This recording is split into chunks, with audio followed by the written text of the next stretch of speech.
Good morning. I'm Harley Schlanger from the LaRouche Organization with your daily video update for February 27th, 2023. Last week was a very busy week in terms of the positioning for a possible end to the war in Ukraine. And the most significant development on that was the release of a 12-point peace plan from China. The Chinese plan was in preparation for a while. Xi Jinping had announced it. It was brought up by Wang Yi at the Munich Security Conference, and it included a number of points which are parallel to what Helga Zepp-LaRouche of the Schiller Institute has been calling for. For example, the first point is respect for the sovereignty of all. This is a crucial component of any peace plan because while the United States and NATO says they're in Ukraine and fighting Russia and Ukraine to protect Ukrainian sovereignty, they've shown no respect for sovereignty for other nations around the world and for that of Ukraine either, because the U.S. was involved in the coup on February 2014, the regime change coup that started this most recent escalation toward war.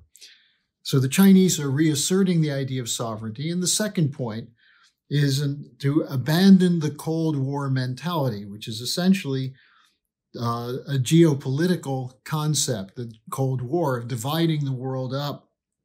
And the Chinese second point says all nations' security interests must be considered and taken seriously. The third point, end the fighting. And as you'll see in this report I'm about to present, the United States has no intention of ending the fighting, and neither does the puppet leader of Ukraine, Zelensky.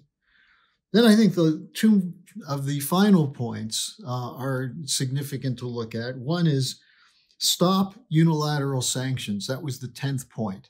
We had a conference on the Syrian sanctions last week, which you can find on our website. The sanctions against Russia continue. In fact, the latest round of U.S. sanctions includes sanctions against toasters, hair dryers, and washing machines by describing these as having components useful in war. And Russian cartoonists had fun with this, showing Russian soldiers attacking Ukraine armed with toasters and hair dryers. The last point is post-conflict resolution. Now, the country most capable of doing that is China. The idea that the West, which can't even rebuild its own infrastructure, doesn't even have the infrastructure and industrial capability to provide the weapons needed, that they would actually engage in serious reconstruction of Ukraine when we see train derailments in Ohio that the U.S. government can't respond to. The Chinese have the Belt and Road Initiative. That's the basis for a real reconstruction plan. So I think the Chinese plan is a very serious one. I think most of the world is looking at it, but at this point, let's look at what came from Zelensky and then Biden. I mean, Zelensky said it would only be acceptable once Putin pulled all Russian troops out of Ukraine. And this idea of Zelensky was then furthered by him saying that it would make no sense to negotiate with Russia, with a sick and bloody Russian leadership. He said, do you think we can sit and negotiate with them after this? Well, the question is not the problem of Russia, the problem going back to the initial fight involving Ukraine is that the Ukrainians refused to stop the shelling into the Donbass. So at this point, the idea that it's a simple blame on Russia, and I'll get to that in a moment because that's the continuing narrative from the West. But listen to what Biden said on whether the Chinese plan should be taken seriously. He said the idea of China negotiating the outcome of the war was, quote, just not rational, unquote. He said, quote, Putin's applauding it, so how could it be any good? I've seen nothing in the plan that would indicate that there is something that would be beneficial to anyone other than Russia if the Chinese plan were followed. So that's the stumbling words of Joe Biden about the China plan. Now, what we've seen again over the last week is an attempt to reinforce the narrative of the West with a vote in the UN General Assembly to condemn Russia. And this occurred on the so-called one-year anniversary of the war. Major hype about what's happened in the last year and putting all the blame on Russia. But there was a very powerful presentation at the UN General Assembly by Jeffrey Sachs, who rebutted this argument and who said, look, the war actually started with the February US-sponsored coup in 2014 and actually goes back to the lying about the eastward expansion of NATO not occurring in 1990-91, when in fact eastward expansion has been nonstop since that time, since the fall of the Soviet Union. This was a session called for the UN to investigate the charges of Seymour Hersh that the US was responsible for blowing up the Nord Stream pipelines. So, while this was going on, the US and its allies insisted on a resolution condemning Russia in the UN General Assembly. Now, it passed because many nations voted for it, but what's significant is that 7 nations voted no and 32 abstained. And these nations include over half the world's population. So the idea of a unanimity among the West, Biden's so-called global coalition, is now starting to be ripped apart even by war hawk publications such as the Washington Post and a report from the European Council on Foreign Relations, which admitted that the Global South is not supporting the sanctions against Russia or the war against Russia.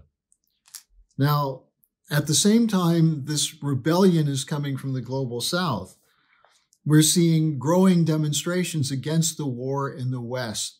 The most significant was an estimated 50,000 people at a demonstration at the Brandenburg Gate in Berlin, 15 to 20,000 in Munich, demonstrations throughout Europe. And then the demonstration in Washington the week before, the Rage Against the War Machine, which brought together elements of the so-called left and right, that is, libertarians, peace party activists.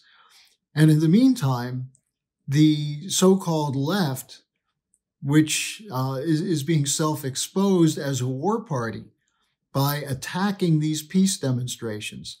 For example, Robert Habeck, a German member of the cabinet of Schultz and a leading Green, has called for an investigation of the leaders of the pro-peace demonstrations, as if the only one who wants peace would be someone who's a puppet of Putin. And Sarah Wagenknecht of the Green Party, of the Links Partei, the Left Party, was highly critical of the Green Party in the German cabinet, pointing out that this has become a key element of the war party. So we're seeing a shaking out of the pro and anti factions.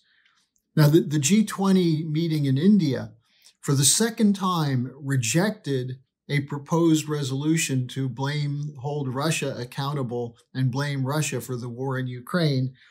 They tried this at the G20 summit in Indonesia last November. They tried it again, and they were forced to withdraw the resolution for lack of support. And there are a number of meetings underway of representatives of the formerly non-aligned nations to put together an alternative to the Unipolar Order. So what we have from Zelensky is continue the war, no negotiations unless Russia surrenders. From Biden, the U.S. will stand for Ukraine as long as necessary. Support for permanent war. So how long will the U.S., the U.K., and NATO countries support this war, turning it into a permanent war?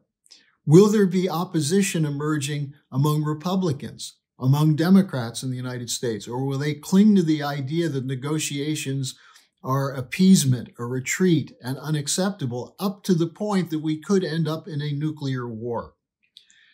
The answer to the question of how long will they tolerate it depends on what we, the people, do.